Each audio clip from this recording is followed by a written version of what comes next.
जय हिंद। सभी देशवासियों को जन्माष्टमी की ढेर सारी शुभकामनाएं। आज जन्माष्टमी के अवसर पर हमें कृष्ण भगवान की वो बात याद रखनी चाहिए कि इस पृथ्वी को राक्षसों के आचरण से उतना क्षति नहीं पहुंचा जितना महात्माओं के मौन धारण ने पहुंचा दिया।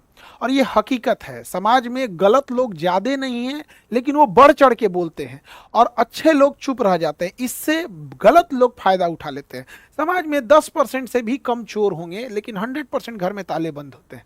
तो आज भी वो कृष्ण भगवान के दिए गए उपदेश आज के डेट में भी रेलेवेंट बने हुए हैं। तो उनकी बातें हैं और हम सबको इसको आत्मसार करके रहना चाहिए। कल स्वतंत्रता दिवस था। स्वतंत्रता दिवस की भी ढेर सारी शुभकामनाएं। कल हम डायलिसिस सेंटर को बनाने के लिए व्यस्त थे और डायलिसिस सेंटर में हमने जैसा बोला था मशीनें वगैरह लगाने के लिए, डायलिसिस सेंटर खोलने के लिए, ताकि मरीज किडनी जिनका फेल हो जाता है उनको हफ्ते में 3 बार डायलिसिस करना होता है, यानी महीने में 12 से 13 डायलिसिस करना होता है। और प्राइवेट हॉस्पिटल में लगभग 3-4 हज़ार के बीच में एक डायलिसिस का लगता है, यानी मंथली उसका 50,000 रुपया खर्च हो जाता है। एक गरीब इंसान रिक्शा ठेला वाला 50,000 रुपया नहीं ला सकता है मंथली, उसकी तो इतनी इनकम भी नहीं है। तो हम बोले थे कि जहाँ ज़रूरत लगेगा हम वहाँ वहाँ खोलेंगे। अभी बहुत जल्दी हम लोग पहले पटना में इस शुरुआत कर रहे हैं, क्योंकि यहीं सेंटर है तो यहाँ से मैनेज करना ईजी हो जाता है। अभी जस्ट इसके बाद हम लोग बनारस डालने वाले हैं सेंटर। ब्लड बैंक की भी स्थापना होगी, तो भी बनारस में होगी, फिर दिल्ली में भी होगी, महाराष्ट्र में भी होगी। तो ऐसा नहीं है कि केवल हम, हाँ बस ये जरूर कहेंगे कि शुरुआत यहाँ से कर रहे हैं। धीरे धीरे एक्सपेंड इसको लगभग जहाँ तक हमसे पॉसिबल होगा हम वहाँ तक इसको लेकर जाएंगे। और रक्षाबंधन में भी बड़ा व्यस्त रहा सब लोग को। हमने बड़ा धूमधाम से, हमारे यहाँ राखी बांधी जाती है, राखी बनाया जाता है। अब एक्चुअल क्या है, राखी की शुरुआत हमने तो किया नहीं था। राखी तो एक पूरी परंपरा है, लेकिन हमारे यहाँ कैसे ऐसी राखी बांधी जाती थी एक्चुअल में, आज से 10 साल पहले जब हमने पढ़ाना चालू किए थे, तो उस समय रक्षाबंधन की जब हम छुट्टी दे रहे थे तो बहुत सारी लड़कियों ने पूछा कि सर आप राखी बांधने जा रहे हैं कि नहीं जा रहे हैं। तो हमने बोला था कि सभी लोग मेरी अपनी बहन नहीं है, इसलिए हम रक्षाबंधन में घर नहीं जा रहे हैं। तो उसी समय एक लड़की ने राखी बांध दिया था यहाँ पर, तो हम थोड़ा सा मिठाई मंगाए और उसे दे दिए यहाँ पे। और उसको देख के बाकी सारी लड़कियों ने भी राखी बांधा और धीरे धीरे ये सिलसिला चलते रहा। अब पुराने फोटोज वीडियोस देखेंगे रक्षाबंधन के तो उतनी भीड़ नहीं दिखेंगी। अभी क्या है, अभी तो बहुत ज़्यादा है यहाँ पे। तो रक्षाबंधन मेरे लिए सालों से इंतजार करते हैं इस रक्षाबंधन के त्यौहार का। पहले कम लड़कियां थी, अभी बहुत ज़्यादा हो गए हैं। पहले बहनें कम थी, अभी ज़्यादा बहनें राखी बांधने लगती हैं यहाँ पर। हम पहला राखी जो बंधवाते हैं वो हैंडीकेप लड़की से बनवाते हैं, और क्योंकि वो एक उसको मतलब नेचर ने उसके साथ एक तरह का कहिए छल कर दिया यहाँ पर।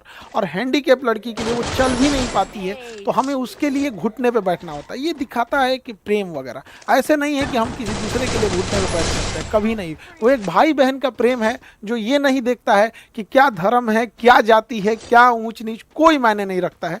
दुनिया में सबसे अच्छा प्रेम भाई बहन का लगता है, जो सुबह झगड़ा करके फिर शाम को भैया ये काम है, बहन ये कर दो कर दो। तो हमारे अपने घर में नहीं थी, इसलिए हमने हजारों बहनों से राखी बनवा लिया। और सभी बहन लोग को जो शिकायत कर रही हैं उन लोग को भैया हाथ जोड़ के भैया को माफ़ कर दो। कई लड़कियों का कहना है कि सर आप ये बताइए एक साथ 10-10 लड़कियों से क्यों राखी बनवा रहे थे। मेरी बहन लोग ये बताइए, अगर एक साथ हम लोग 10-10 लड़कियों से राखी ना बनवाएं तो क्या एक दिन में हो पाएगा? तो काफ़ी ज़्यादा पता चला 2-4 दिन उसी में लग जाएंगे। 1-2 लड़की रहे तब तो ऐसा पॉसिबल होगा। तो कुछ लड़कियों की ये शिकायत थी। बबनी बहन लोग हमको, अब समझिए हमारी भी मजबूरी क्या हो जाती है इसी वजह से। दूसरा क्या था ना कि अगर जल्दी जल्दी राखियाँ उतनी नहीं बांधी जाएंगी, लड़कियों की फास्टिंग रहती है, भूखे में ज़्यादा हो जाता है। अब एक लड़की आके शिकायत करी है, सर हमारा आरती इतना रह गया। देखिए 10-15 हज़ार जब राखियाँ बांधी जाएंगी तो आरती के लिए अगर उतने टाइम बहुत बार नहीं मिल पाता है, तो हम लोग उसके लिए एक भाई बहन का प्रेम है और इसी में सब चीज़ों को लेके चलना रहता है। संख्या ज़्यादा हो जाने की वजह से आप भी समझते हैं थोड़ा सा मैनेजमेंट को भी देखना रहता है। एक जो सबसे हमेशा हम राखी में हर लड़की को कहते हैं, लेकिन बदमाश सब सुनेगी सब तब तो हम कहते हैं राखी लंबी वाली लेके आना। एक सिंपल सी राखी आती है धागा जैसे लंबी वाली, क्योंकि शुरुआत की ही राखियां कलाई पर बांधी पाती हैं। फिर जब कलाई मोटा हो जाता है तो राखी बंध नहीं पाता है। अब कई लड़की जब वो राखियां जो एक्चुअल उनकी भी क्या गलती है, राखी बनाने वाली कंपनी भी क्या सोचती होगी कि इसे कलाई पे बांधना है, उसे थोड़ी पता कि किसी की कलाई हाथी की इतनी पैर की इतनी मोटी हो जाएगी।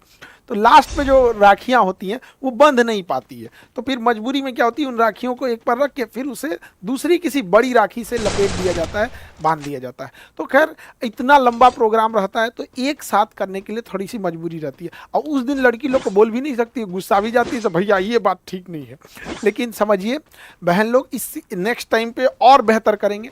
देखिए मेरा शौक है, जैसे स्वामी विवेकानंद ने भारत की संस्कृति को पूरे विश्व में ले गए, हमारा अपना एक मानना है कि हमारी गौरवपूर्ण संस्कृति है, भारत की लाजवाब संस्कृति है। यहाँ पर एक भाई बहन को राखी बांधता है, इसे हमें विश्व लेवल तक लेके जाना है, और इसके लिए हम निरंतर प्रयास कर रहे होते हैं। लड़कियों के लिए जितनी उस समय बहनों के लिए सेवा हो सकती है, 156 प्रकार के व्यंजन बनाते हैं, कोई चीज़ छूट ना जाए। और इसकी शुरुआत हम कैसे किए थे, शुरू में तो कम रहते थे, एक बार हुआ क्या कि हम एक 5 स्टार होटल में गए, वहाँ देखे कि 100-150 वेराइटीज़ के खाने लगे हुए हैं। तो हमको लगा कि नहीं, हम भी अपने यहाँ रक्षाबंधन होगा या बच्चों को रिसेप्शन पार्टी होगा, उस सब में ऐसे करेंगे, तो हमारे पास जितनी सेवा हो सकती है कर सकते हैं। इस बार रक्षाबंधन में एक यूनिक चीज़ क्या हुआ, जिसकी सूचना आप लोग को देना हमको लगा कि आप लोग से शेयर करना चाहिए।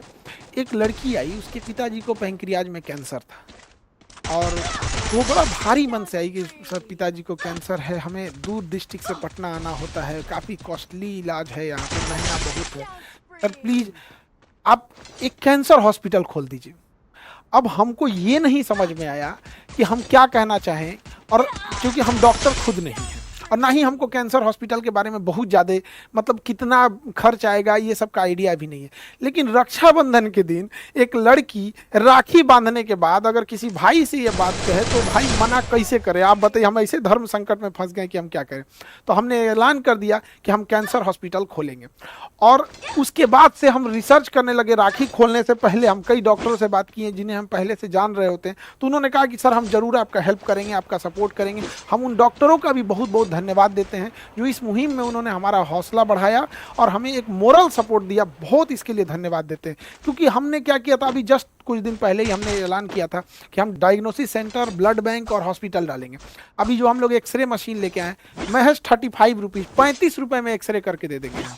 तो उससे किसको फ़ायदा होगा? कोई बर्तन मांजती है, किसी घर में झाड़ू पोछा कर रही है, कोई ऑटो चला रहा है, कोई रिक्शे वाला है, कोई सब्जी बेचने वाला मजदूरी कर रहा है, तो किसान है, स्टूडेंट है। इन लोग के पास इतने पैसे नहीं होते हैं, इनके लिए 300-400 बहुत मायने रखते हैं।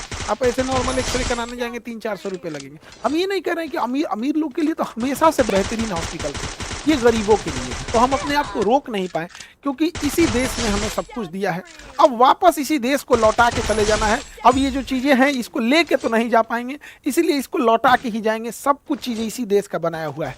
अब कैंसर हॉस्पिटल के लिए हमने बोल तो दिए हैं, लेकिन अभी क्या है कि उसमें बहुत वर्क करना है और बेस्ट इस चीज़ को किया जाएगा। आप सब लोग की दुआएं साथ रहती हैं। एक चीज़ बस ये कहेंगे कि देखिए हम खुद डॉक्टर नहीं हैं, लेकिन हमने हॉस्पिटल, डायलिसिस, ब्लड जांच और हर डिस्ट्रिक्ट वाइज इसको हम आगे लेके जा रहे हैं। जैसे जैसे होगा हम बहुत फास्ट कोशिश करेंगे पूरी प्रयास करने के लिए। लेकिन आपको क्या लगता है कि हमको ये चीज़ें करना चाहिए? आप क्या सोचते हैं इस बारे में, एक बार ज़रूर बताइएगा, क्योंकि आपकी बातें, आपका कमेंट्स जब हम इस चीज़ों को देखेंगे तो आपकी इस चीज़ों को हमें, मेरे लिए एक मोटिवेशन का काम करेगा। क्या हमें ये चीज़ें समाज को लौटा देना, ये चीज़ें ठीक हैं? इसमें और क्या सुझाव हो सकता है? आप लोग बेहतर जानते हैं, आप हर जगह जगह से आप लोग जुड़े हुए हैं, वहाँ किस चीज़ की समस्याएं हैं। जैसे अभी एक मेमोग्राफ मशीन आता है, वो हमने लगवाया है।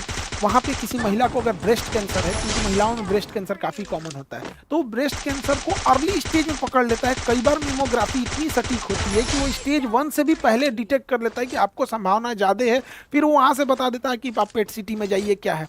तो जब भी हम किसी कैंसर को फर्स्ट स्टेज में पकड़ लेते हैं तो बहुत ही ईजिली उस ब्रेस्ट कैंसर का इलाज हो सकता है। और हमें लगता है कि हम अगर एक माँ को भी बचा लेंगे ना, एक माँ को भी, तो हम एक बच्चे का साया उसकी माँ से, माँ बहुत ज़रूरी होती है।